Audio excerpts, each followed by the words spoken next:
Assalamualaikum warahmatullahi wabarakatuh. Nama saya Al-Amin Darussalam, mahasiswa program S1 Keperawatan Stikes Mitra Adiguna, Palembang. Di sini saya akan membahas sedikit tentang penyakit gagal ginjal. Yang pertama, gagal ginjal akut atau acute kidney injury. Definisi konseptual: penurunan akut laju filtrasi glomerulus disertai oliguria dan gambaran klinik azotemia. Sindrom klinis disebabkan banyak etiologi, dengan ciri khusus penurunan akut LFG disertai oliguria. Penurunan akut LFG akibat lanjut penyakit-penyakit ekstrarenal disertai gambaran klinik gangguan keseimbangan cairan dan elektrolit dan akumulasi toksin azotemia.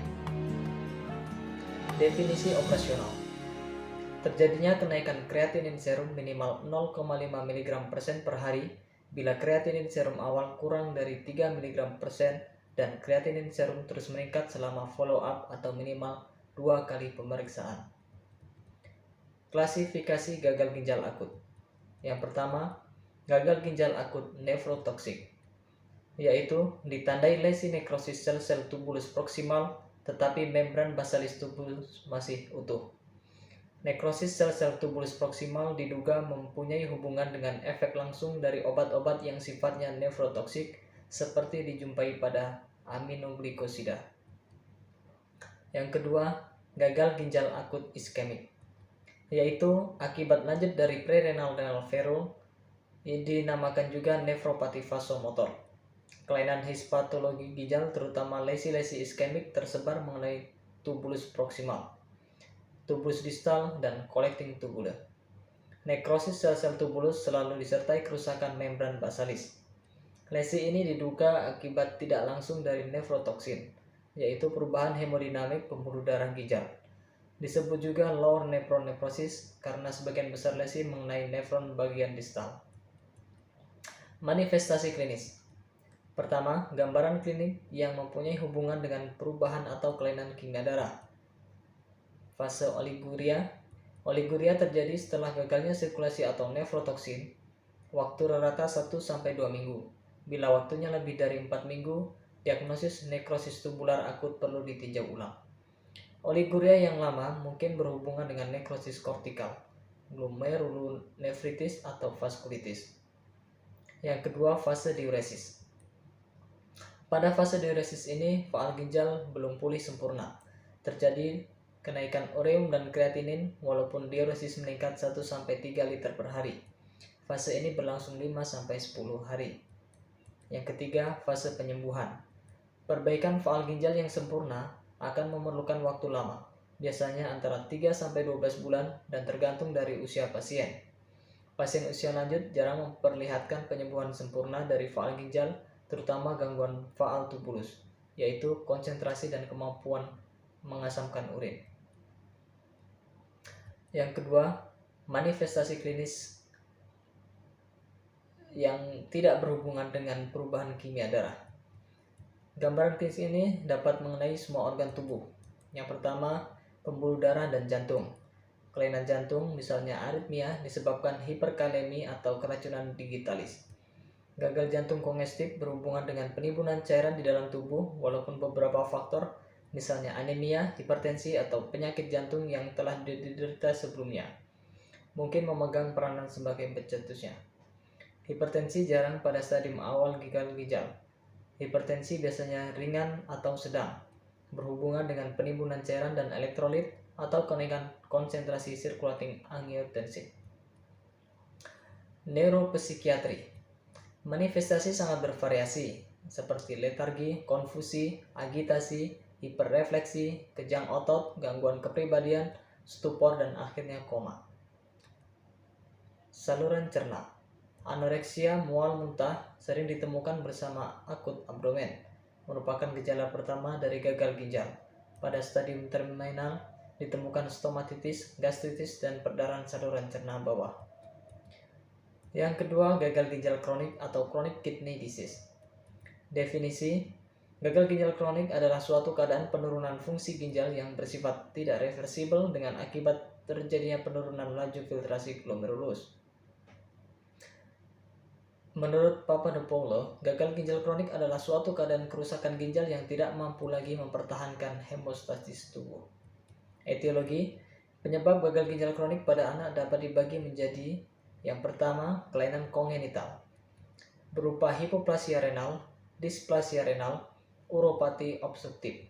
Yang kedua, kelainan herediter berupa nephronophthisis juvenil, nefritis herediter, dan sindrom Alport.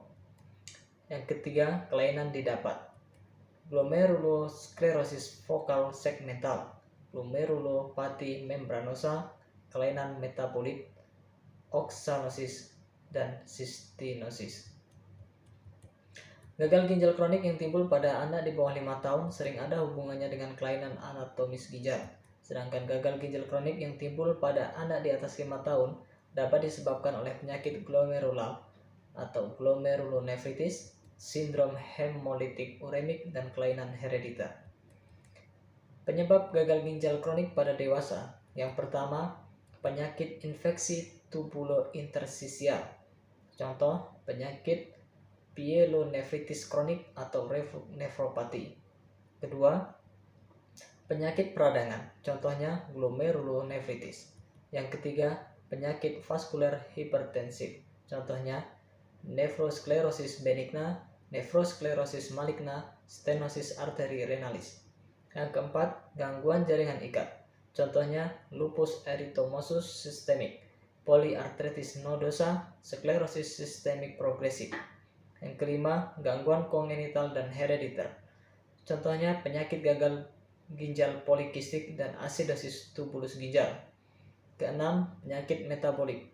Contohnya diabetes mellitus, gout, hyperparathyroidism, amyloidosis.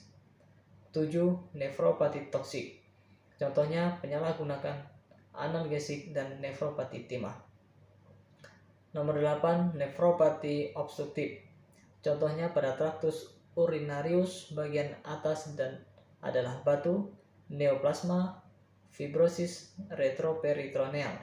Pada traktus urinarius bagian bawah adalah hipertrofi prostat, struktur ureta, anomali kongenital leher vesika urinaria, dan uretra. Klasifikasi. Pada gagal ginjal kronik, beratnya gangguan fungsi ginjal bervariasi berdasarkan persentase laju filtrasi glomerulus yang tersisa. Gagal ginjal kronik dibagi atas 4 tingkatan, yaitu yang pertama, gagal ginjal dini. Ditandai dengan berkurangnya jumlah nefron sehingga fungsi ginjal yang ada sekitar 50-80% dari normal. Tidak tampak gangguan klinis karena ada adaptasi ginjal dan respon metabolik mengkompensasi penurunan faal ginjal. Yang kedua, insufisiensi ginjal kronik. Fungsi ginjal berkisar antara 25-50% dari normal. Gejala yang timbul adalah gangguan elektrolit, gangguan pertumbuhan dan keseimbangan kalsium dan fosfor. Ketiga, gagal ginjal kronik.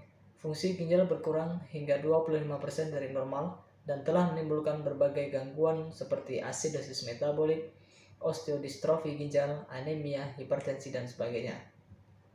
Yang keempat, gagal ginjal terminal. Fungsi ginjal tinggal 12% dari normal. Manifestasi klinis. Gejala klinis yang timbul pada gagal ginjal kronik merupakan manifestasi dari pertama, kegagalan tubuh dalam mempertahankan keseimbangan cairan dan elektrolit. Kedua, penumpukan metabolit toksik yang disebut toksin uremik. Ketiga, kurangnya hormon ginjal seperti erythropoietin dan bentuk vitamin D. Yang keempat, abnormalitas respon N-organ terhadap hormon endogen atau hormon pertumbuhan. Penata laksanaan. Yang pertama, pengobatan konservatif. Tujuan pengobatan konservatif adalah memanfaatkan faal ginjal yang masih ada, menghilangkan berbagai faktor pemberat, dan bila mungkin memperlambat progresivitas gagal ginjal. Pengobatan konservatif terdiri dari pertama, mengatur masukan cairan yang adekuat. Kedua, mengendalikan hipertensi. Tiga, mengobati anemia, gangguan keseimbangan elektrolit, asidosis, osteodistrofi ginjal, gagal jantung, gangguan saraf dan otot, dan hiperurikemia. 4. Menghindari pemakaian kontras radiologi yang tidak perlu dan zat-zat toksin lainnya. Pengobatan konservatif masih mungkin dilakukan bila clearance kreatinin lebih dari 10 ml per menit. Tapi bila sudah kurang dari 10 ml per menit, pasien tersebut harus diberikan pengobatan pengganti. Pengobatan pengganti yaitu yang pertama tindakan dialisis atau cuci darah, baik dialisis peritoneal maupun hemodialisis. Dan yang kedua, transplantasi ginjal. Demikian yang dapat saya sampaikan, semoga bermanfaat. Saya akhiri. Wassalamualaikum warahmatullahi wabarakatuh.